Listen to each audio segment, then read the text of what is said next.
使唔使20年啊？直情再過10年，廣東話可以消失啦。保護方言，刻不容緩啊！寧賣祖宗鐵，不忘祖宗言啊！普通話係能夠讓我哋全國人民走得更遠，都可以溝通，但方言呢，能夠讓我哋記住自己喺邊度嚟。Later， 粵語真的要變成瀕危語言了嗎？這些年關於方言消失的討論就沒停過，尤其是粵語總被拿來當反面教材。大家都想知道，現在的廣東00後、10後到底還會不會講白話？這不，最近一位硬核老爸在網上火了。為了測驗自家娃的粵語水平，他把超市變成了大型考試現場。規則很簡單，只要能用粵語準確念出商品名字，購物車隨便裝。要是念錯了，對不起，當場放回貨架。別看這挑戰簡單，卻實實在在把無數廣東人，甚至所有粵語愛好者的心給扎了。評論區裏早就吵翻了天。今天咱們就來看看這個視頻，測測你的粵語 DNA 到底還在不在。Later， 所有嘅零食，只要你哋想買，你哋講得出個粵語嘅名，都可以買。明唔明？即係開咗一次就冇啦。我咗一次就下一個，我可以買，即係冇得更正嘅啫。好，粵語係咪？薯片。咩名啊？薯片咪薯片咯，樂事。衰咗啦你。好嘅，芽土豆。咩啊？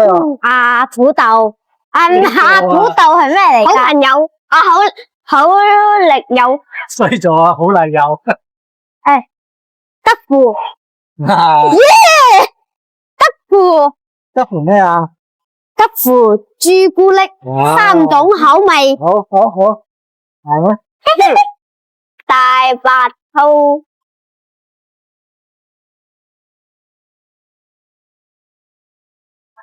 奶糖。唔係咩？奶糖啊，咪就係奶糖咯。要奶糖。我要講呢個。春江。跟住咧？特製椰子糖。咩咧？咩啊？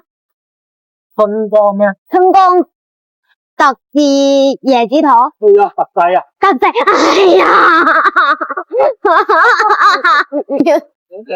哎呀！包裝陳皮軟糖。我點？唔係包。唔可以講啊。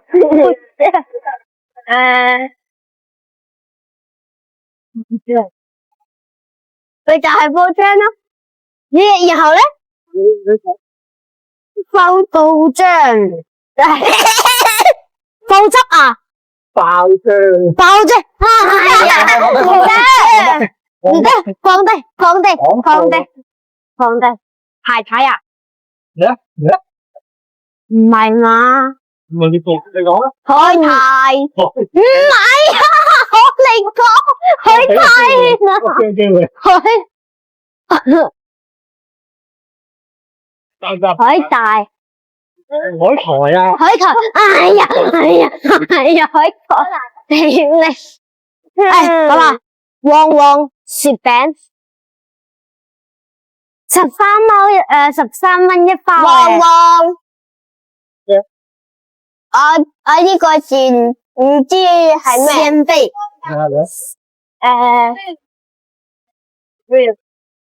我嚟幫你講啦，你唔識啊？旺旺鮮貝。你睇你家姐幾好？邊個？麻醬酥。咩啊？麻醬跟住咧？酥。跟住咧？你講。我俾你兩個合埋講嘅。冇，唔係，我喺度冇呢度冇好。玩未？哎呀，嚇死我啦 Later， 別以為超市挑戰只是個搞笑段子，接下來的真相會讓你脊背發涼。廣東名嘴鄭達在一期節目裡公開了教育部的數據，全国上百种方言正以每年 3% 的速度走向消亡。哪怕是粤语，如今也面临着小孩子听不懂、不会讲的尴尬境地。现实有多残酷？一位广东爸爸拍下的真实一幕，直接撕开了这个残酷的现状。他3岁的女儿，昨天还在用粤语和家里人聊天，今天从幼儿园回来，开口闭口全成了普通话。看着女儿熟悉又陌生的面孔，这位爸爸坦言，自己好像瞬间被孤立成了家里的外人。文化的流失，往往就是从最亲密的人开始的。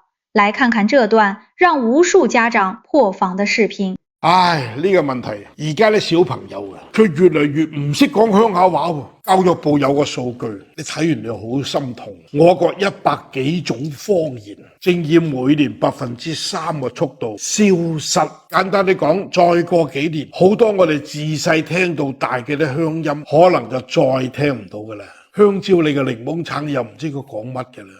唔信你睇下，我哋呢代人，仲有我哋嘅上一輩，開口就係地道嘅粵語。90後呢，勉強仲可以講得幾句，但係呢，佢講出嚟總係要溝多多少少普通話嘅，或者講嘢唔準嘅，咁即刻冇咗嗰陣原汁原味啦。到咗00後呢，已經係識聽唔識講。10後粵語對佢哋嚟講呢，喂，同講外語冇乜區別㗎喎。我而家撞到一啲喺廣州本地嘅小朋友，全程佢都係講普通話。有陣時我真係忍唔住勸下佢哋小朋友多啲講廣州話啦。你說什麼？就嚟到清明㗎啦，同爺爺嫲嫲嗰啲講普通話，下邊嗰啲人唔知佢講乜。爺爺話很想你啊，你講乜啊？其實呢個唔係個案啊，好多地方都咁樣。正因為咁樣呢，今年嘅兩會有代表提議將方言納入小學地方課程，每周必須有1到2節課，唔使多，教啲日常用語、童謠、家鄉傳說，再請啲民間藝人嚟幫下忙，慢慢自你就會講啦。有調查話70%嘅小朋友佢唔會改家鄉話，我覺得呢個數啊保守啦，就連粵語喺廣東咁主流個方言，而家好多小朋友都唔識講，聽唔懂，更莫講話嗰啲潮州話、客家話、嗌唔燒光啊、五外江呢啲咁嘅方言，你再唔管啊，喂，真係成咗回憶噶啦。可能有人覺得咧，方言抌就抌咗佢咯，全國用普通話交流咪得咯。但係你唔好唔記得啊，方言係我哋嘅根，係刻喺骨子裏邊嘅鄉音，藏住我哋家鄉嘅文化記憶。而且方言呢樣嘢就同嗰啲物種滅絕一樣，一旦冇咗，你就真係再搵唔翻嚟啦。所以話保護方言，刻不容緩啊！寧邁祖宗鐵，不忘祖宗言啊！普通話係能夠讓我哋全國人民走得更遠，都可以溝通，但方言呢，能夠讓我哋記住自己喺邊度嚟，唔好讓鄉音消失喺我哋呢一代人嘅手裏邊啦！仆街啦，各位廣東佬，呢期真係仆街啦！咩事呢？唔使20年啦，我覺得再過10年，廣東話即係呢啲粵語啊，基本可以滅絕。點解呢？因為今晚我返到屋企，我嗰個3歲嘅女啊，就尋日或者前日嘅啫，都仲講緊白話嘅，即係會用白話同埋普通話相交咁同你哋交流，同屋企人交流。今晚返到屋企之後，全程講普通話啊！我唔知做乜鬼。跟住呢，老大又講普通話，老二又講普通話，老三講埋普通話啊！成家講普通話。忽然之間，我覺得我好似去咗一個陌生嘅家庭啊！即係講白話佢哋聽唔明嘅，亦都唔識得同你溝通嘅。按照咁樣嚟睇，你話使唔使20年啊？直情再過10年，廣東話可以消失啦？你哋話係咪？ Later， 別覺得這是小題大做，很多人覺得在家裡改說普通話，只是為了讓孩子更好地融入學校，何必上綱上線？可當這位廣東媽媽把她的焦慮發到網上時，大半個地球的華人都坐不住了。馬來西亞、英國、美國的華人網友紛紛曬出自己的生活現狀，最扎心的地方就在這裡，在那些大洋彼岸的土地上，粵語依然生命力頑強，而在粵語的發源地，我們自己的孩子卻快要失語了。這難道不諷刺嗎？老一輩漂洋過海傳下來的母語，在国外被当成宝贝一样传承，可守着大本营的我们，怎么就这么輕易地把它弄丟了？來看這位媽媽的視頻，她的這聲質問真的值得每一個廣東人深思。我上一條視頻咪話廣東啲小朋友而家已經唔識得講我哋啲本地話嘅，跟住咧就順口讚咗一下馬來西亞粵語嘅一啲推廣情況，話人哋保存得好好，跟住湧入好多馬來西亞嘅用戶喺度評論，我真係對唔住我哋廣東啲家長啊！我令你哋丟架丟出國。我之前一直以為抖音咧淨係得大陸係可以用嘅，跟住海外嘅全部都係用 TikTok， 但係當我見到美國嘅、英國嘅、法國嘅、德國嘅、越南嘅、柬埔寨嘅、南美洲嘅、巴拿馬嘅一啲 IP 地址喺度評論嘅時候，我心諗今次碌實啦，真係得啦！而家全世界嘅華人都知道我哋廣東人啲小朋友而家唔識講粵語啦。我覺得最匪夷所思咧，係我哋評論區有啲評論啊，有啲家長話啊，屋企隻老虎乸唔俾小朋友講粵語，屋企個老虎乸咧係外省嘅，天啊，你不如叫小朋友跟埋老虎乸姓啊！阿爺阿嫲啲話都唔學，咁好嘅天然條件都唔學，粵語喺國際係一門語言嚟㗎，粵語翻譯喺美國30到50蚊美金一個鐘啊，大佬點解唔學啊？學多一樣嘢，揸多一把刀。仲有啲評論話，而家都覺得學唔學粵語都冇所謂啦，學唔學本地話都冇所謂啦。但我想同你講咧，雙語者或者多語言嘅小朋友，佢嘅大腦嘅灰質同白質係明顯比其他嘅小朋友發達，佢嘅體積係大啲，同埋密度係高啲嘅。咁大腦嘅灰質密度高，同埋佢嘅體積大有咩好處咧？第一個，佢嘅記憶力比其他人好，佢大腦之間嘅功能連接咧係比其他人會靈活好多，亦即係話聰明啲。第二點，佢處理啲多模態嘅任務會比其他啲小朋友好好多，即係話佢以後嘅執行能力同埋佢以後嘅多模態任務嘅處理會比其他人好好多。第三點，佢以後冇咁容易老人痴呆。仲有一大部分嘅家長話，佢哋返學唔俾講粵語，淨係可以講普通話。但係問題係你問下馬來西亞啲朋友，我喺評論區見到好多條馬來西亞啲華文教學、華文學校，人哋返學都係唔俾講自己屋企啲方言嘅。問題係人哋喺屋企一定要講自己啲話，人哋大多數嘅祖籍都係啲福建潮汕人，但係人哋依然粵語講到落落聲。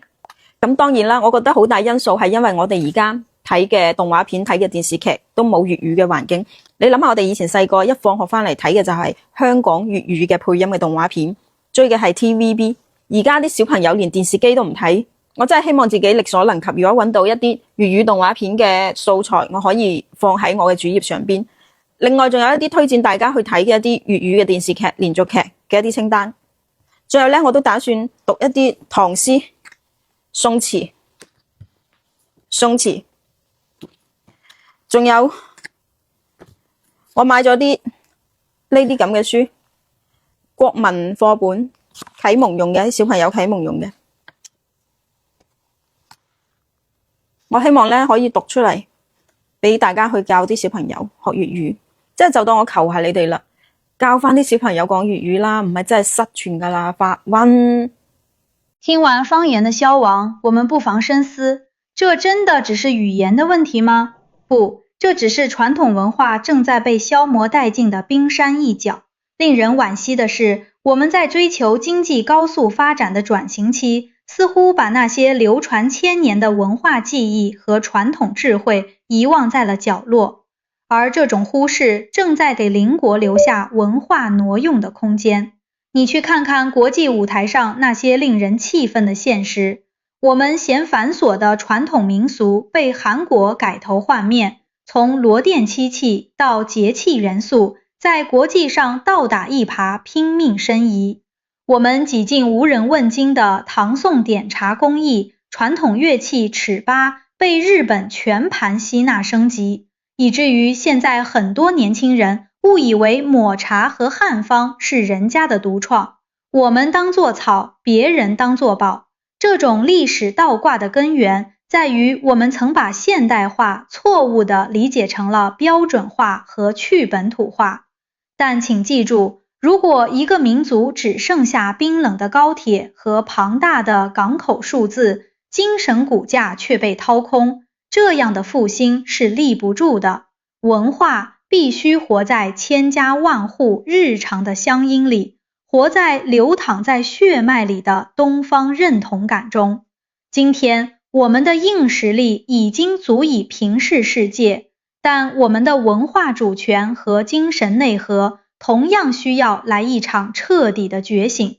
守护方言就是守住我们的根，重视传统就是握紧我们的魂。